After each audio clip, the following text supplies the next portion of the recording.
Today I'm going to discuss the impact of working conditions on patient outcomes. I am an emergency department nurse with 4 years experience in a Level 2 trauma center at a Magnet hospital. During hospitalization, patients experience periods of wellness and improvement.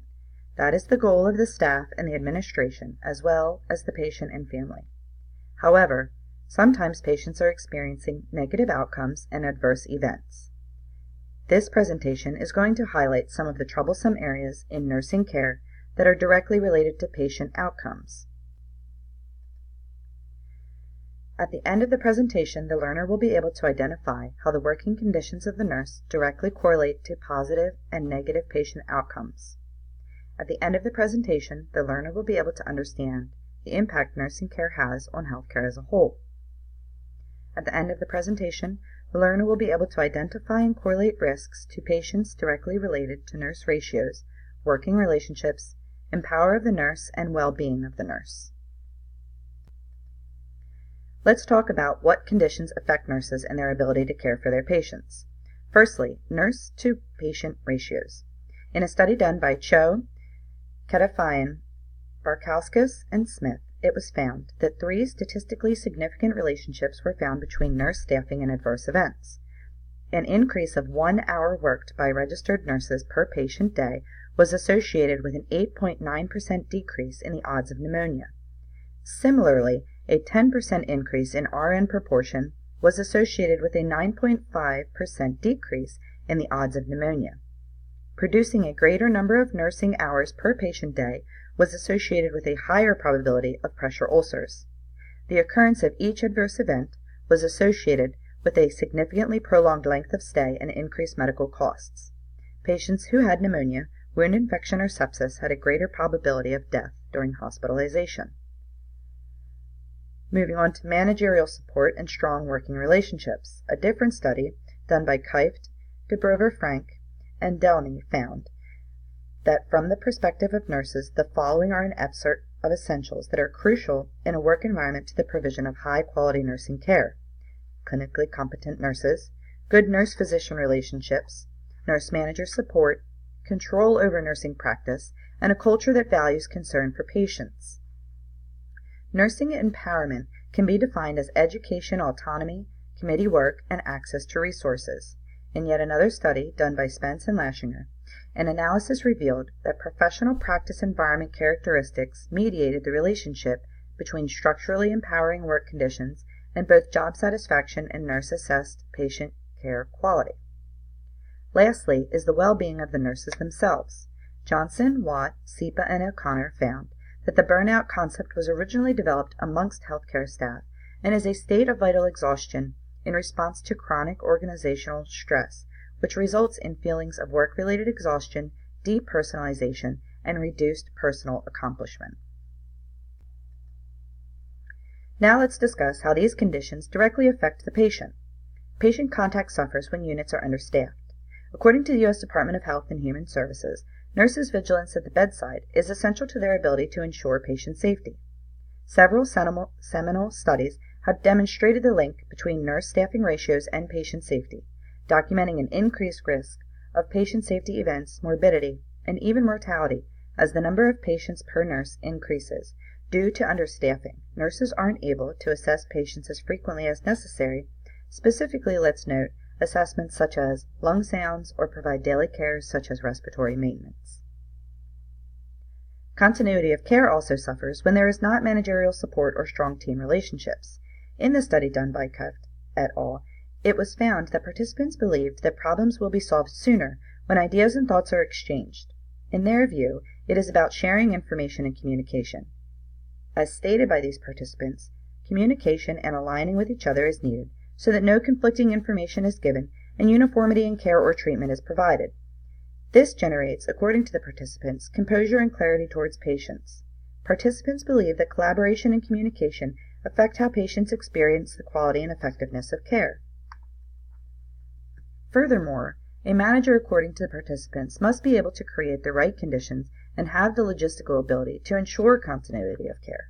In their view, this means arranging sufficient personnel, replacement staff, and succession planning. Empowerment and education of the nurse correlates to more effective patient care. An educated nurse who feels more empowered and is able to rely on protocols, policies, and committee work is more likely to investigate, advocate, and meet patient needs. A nurse who is experiencing burnout is less likely to advocate for the patient, tends to experience compassion fatigue, and is more likely to make errors. In the article published by Hall et al., the study measured well-being of the nurse and found that poor well-being, as measured using a variety of definitions, depression, anxiety, job stress, mental health, and distress, were associated with poorer patient safety. Healthcare as a whole is directly affected by the conditions in which a nurse works and how that impacts their patients. We've made the connection that nurse ratios affect the amount of time that a nurse can spend with their patient, and that, in turn, the patient can develop an adverse outcome, specifically pneumonia. According to Cho et al., having pneumonia was associated with an 84% increase in cost. In most hospitals in the United States, hospital-acquired pneumonia greatly affects and reduces reimbursement from Medicare and insurance companies. Effective leadership comes from the top. A healthcare facility can easily be affected, and therefore the care they give, either positively or negatively, by the teams and management that they put in place. Retention, job satisfaction, and ultimately patient care all will suffer if these things fail. Facilities need to invest in their staff financially through educational support, creation of committees that in turn create effective policies and procedures on which they can rely. The connection between a more educated and empowered nurse is simple to make. Increasing nurses' control over their work would be expected to result in greater empowerment, magnet-like work environments, greater job satisfaction, and greater patient outcomes, as stated by Spence and Laschinger. Nursing burnout can lead to loss of retention when in the U.S. there is already growing concern over a caregiver shortage due to population increases, chronic disease growth, and increased life expectancies.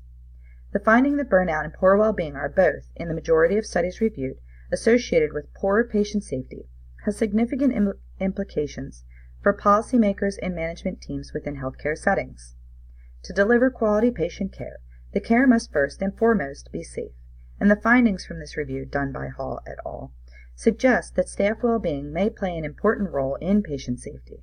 It would seem prudent that healthcare organizations provide a work environment that fosters staff well-being and protects against burnout to subsequently provide a safe service to their patients. Society is impacted by loss of life, level of care, and community involvement. Specifically, correlated to pneumonia alone, Cho et al. States that having pneumonia was associated with a 220% increase in the probability of death. When continuity of care suffers due to poor leadership and management, that affects the nurse. The community may become leery of a healthcare facility or healthcare as a whole. They may be afraid or reluctant to seek out treatment. A nurse who is empowered at her job will be more likely to be empowered to act in her community as an advocate, volunteer, or community nurse. As stated earlier in this presentation, there is a growing population of people and a possible shortage of nurses. This leads to the cyclical issue of nurse burnout, nurse ratios, and how care is affected, which in turn can produce the above stated doubt in the community. Through this presentation, ties between nursing conditions and patient outcomes is proven. How patient outcomes affect the community and healthcare as a whole has been discussed. In closing, it is important to note that all four of the factors highlighted in this presentation are intricately related. It isn't just one outstanding factor that influences one isolated problem. Each problem compounds the problem, and even one problem can create a vicious cycle, such as nurse burnout. The U.S. Department of Health and Human Services illustrates this when they state that burnout among clinicians has consistently been linked to patient safety risks, and some studies show that higher numbers of patients per nurse is correlated with increased risk of burnout among nurses. Identifying and resolving these issues by healthcare facilities and focusing on the health and well-being of nurses is truly one of the best ways to provide competent, safe patient care and produce positive, not adverse outcomes.